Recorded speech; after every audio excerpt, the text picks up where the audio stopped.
Good morning, सुप्रभात, केम छो, सलाम। उम्मीद है आप सब लोग बेहतर होंगे, अपना ध्यान रख रहे होंगे। आप सब देख ही रहे हैं कि रशिया ने यूक्रेन के खिलाफ वॉर छेड़ दिया है और एक फुल फ्लेजेड वॉर जो है हमें सामने दिखाई पड़ रहा है। तमाम न्यूज़ चैनल्स पर, तमाम जगह पर वॉर की न्यूज़ ही आ रही है। पर अब हम लोगों में से कई लोगों को लगता है कि पुतिन ने ठीक किया, गलत किया, बहुत सारी चीज़ें हम अपने अपने नॉलेज के अनुसार हम कहते हैं कि ये युद्ध ठीक है या नहीं है, यूक्रेन को क्या करना चाहिए था, क्या नहीं करना चाहिए था, बहुत सारी बातें हम करते हैं। मैं एक बात आपको क्लियर कर दूं कि वॉर, चाहे वो किसी भी कारण से हो, वॉर में नुकसान व्यक्ति अपना ही करता है।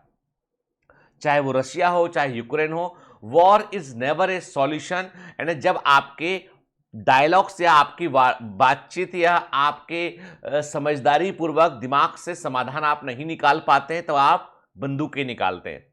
मतलब वॉर कभी भी, ये मैं अपने मन से नहीं कह रहा हूं, आप उठाकर देख लीजिए इतिहास, कभी कोई वॉर फ्रूटफुल नहीं रहा है। और आज के जमाने में किसी भी वॉर को ना कोई जीतता है ना हारता है, दोनों तरफ डैमेज होता है। कौन कितना डैमेज कर लेता है इस पर ही सारा हिसाब किताब टिका होता है। मतलब आज युद्ध जीते नहीं जाते हैं। यदि ऐसा होता तो क्या अफगानिस्तान के को अमेरिका यह ना बोलता कि हम अफगानिस्तान को जीत गए या इराक को जीत गए। छोड़ना पड़ा, एक दिन के बाद आपको छोड़ना पड़ता है और छोड़ने के बाद जो व्यवस्था थी वैसी की वैसी आती हो।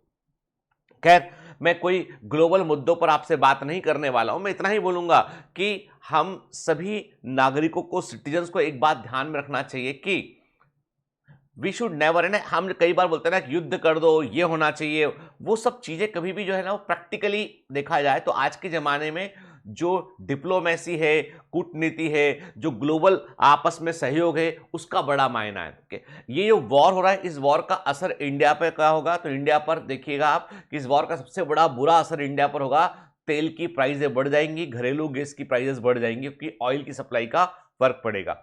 इसका मतलब ये है कि now Indian government should focus on the alternative energy के, यानी अब हमको जो है ये वो वक्त आ गया है जहां पर हमको ऊर्जा की डिपेंडेंसी वेस्टर्न कंट्रीज पर और दूसरे मिडिल ईस्ट पर हमारी डिपेंडेंसी हमें खत्म करनी होगी। मतलब हमारे पास इतना एनर्जी होना चाहिए कि हमें किसी से कुछ मांगना ना पड़े। उसके लिए हमें वैकल्पिक चीज़ों को तैयार करना चाहिए, जो मेरा सोचना है। क्या अब मैं तो बहुत छोटा आदमी हूं, तो क्या बोलूंगा इसमें, क्या कमेंट करूंगा इस पर मैं इतना ही कहता हूं कि ये जितने भी जो है सन की या एक तरफा सोचने वाले लीडर्स हैं ना, ये पूरी दुनिया को खतरे में डाल देते हैं। यदि आप रशियन सिटीजन से पूछेंगे, वो बोलेंगे नहीं भैया कोई वॉर नहीं चाहिए। यूक्रेन से पूछेंगे, बोलेंगे कोई वॉर नहीं चाहिए। दुनिया से पूछेंगे, आम आदमी बोलेगा भैया हमारी जिंदगी क्या वॉर से कम है, हम रोज सुबह निकलते हैं, काम करते हैं, अपना लौट के आते हैं कि हमें अपने परिवार को रेस करना है। तो वो अपनी एक निजी वॉर में लगा हुआ है व्यक्ति। और वैसे में इस तरह के वॉर जो होते हैं ना, ये पूरी दुनिया को खतरे में डालते हैं। खैर, आने वाला वक्त बताएगा कि ये वॉर कहां पर जाकर रुकेगा ये, क्योंकि यूरोपियन कंट्री जो है वो भी एक हो गई हैं। उनका बोलना है कि ये वॉर जो है वो हमारे यूरोप की गरिमा पर भी एक क्वेश्चन मार्क है। तो अब कोई भी बड़े वॉर की शुरुआत ऐसी होती है, चेन रिएक्शन में होती है। वो कौन किसके साथ है, कौन किसके साथ नहीं है, ऐसे लॉबिंग होना शुरू होती है। खैर, मेरा इतना मानना है कि एशिया का जिस हिस्से में हमें, उस हिस्से में कोई तरह का डिस्टरबेंस नहीं होना चाहिए, क्योंकि हम उस पॉलिटिक्स से दूर है जो वहां पर यूरोप और एशिया के उस हिस्से के अंदर जो है वो चल रही है। खैर, मैं चिंतित इस बात को लेकर रहता हूं क्योंकि क्या होता कि कल किसी बच्चे ने मुझे लिखा मैसेज में व्हाट्सएप पे कि सर वर्ल्ड वॉर 3 शुरू हो गया है, नीट होगी कि नहीं होगी। अब तो मतलब नीट के एग्जाम को वर्ल्ड वॉर 3, मतलब उसने अपने मन से घोषित कर दिया कि वर्ल्ड वॉर 3 हो चुका है और नीट होगी कि नहीं होगी बता दो। क्या करूं नीट का मैं, मतलब पढ़ूं कि नहीं पढ़ूं ये बता दो साफ साफ। मतलब इस तरह के क्वेश्चन भी सामने आने लगे। खैर चलिए, तो आपको मैं आज एक अच्छी सी कहानी बतलाता हूं। मैंने हाल ही में कहीं पढ़ी स्टोरी।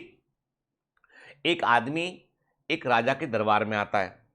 राजा वो जो होता है, मतलब जो राजा होता है वो अपनी पब्लिक, अपनी जो प्रजा के बीच बहुत पॉपुलर होता है और प्रजा के लिए काफ़ी कुछ अच्छा काम करता है वो, है ना। और मतलब उसकी अपने प्रजा के में बड़ी अच्छी इमेज होती है। और अक्सर वो क्या करता है, वो अक्सर जो है वो अपना दरबार जो है वो खुले में लगाता है। और इससे नॉर्मली क्या होता है, राजा महाराजा लोग क्या करते हैं, दरबार अपना जो है आलीशान भव्य सा कमरा होगा, उसमें दरबार होगा, है ना, तमाम लोग होंगे। वो बोलता है भी पब्लिक जहाँ बैठती है किसी बड़े से एरिया में, मैदान में, वो राजा का है, सिंहासन आके रखाता है, ठीक है, और राजा वहां बैठता है और पब्लिक की बात सुनता है और अपना चलाता है। तो दरबार उसका जो है आम पब्लिक के बीच ही दरबार लगता है उसका।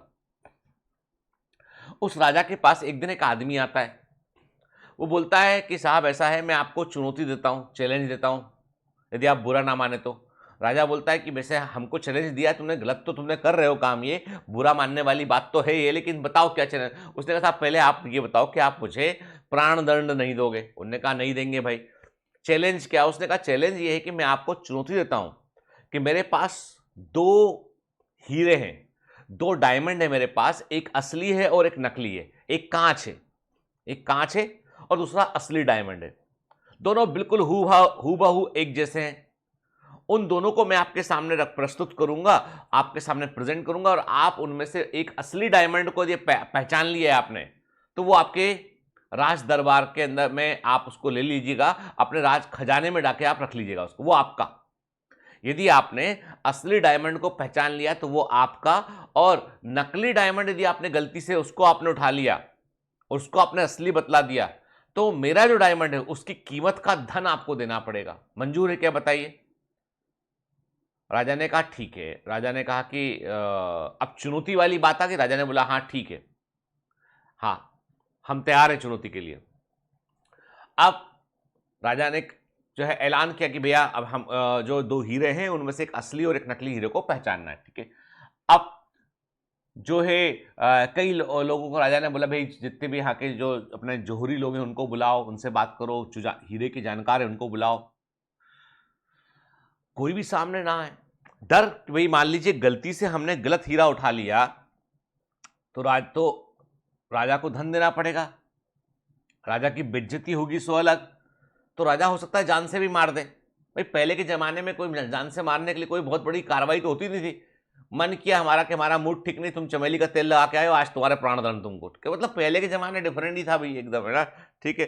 तो कहने का मतलब ये है कि राजा कोई सामने नहीं आया डर के मारे कि नहीं भैया हम नहीं बतलाएंगे ना, हम नहीं बात करेंगे।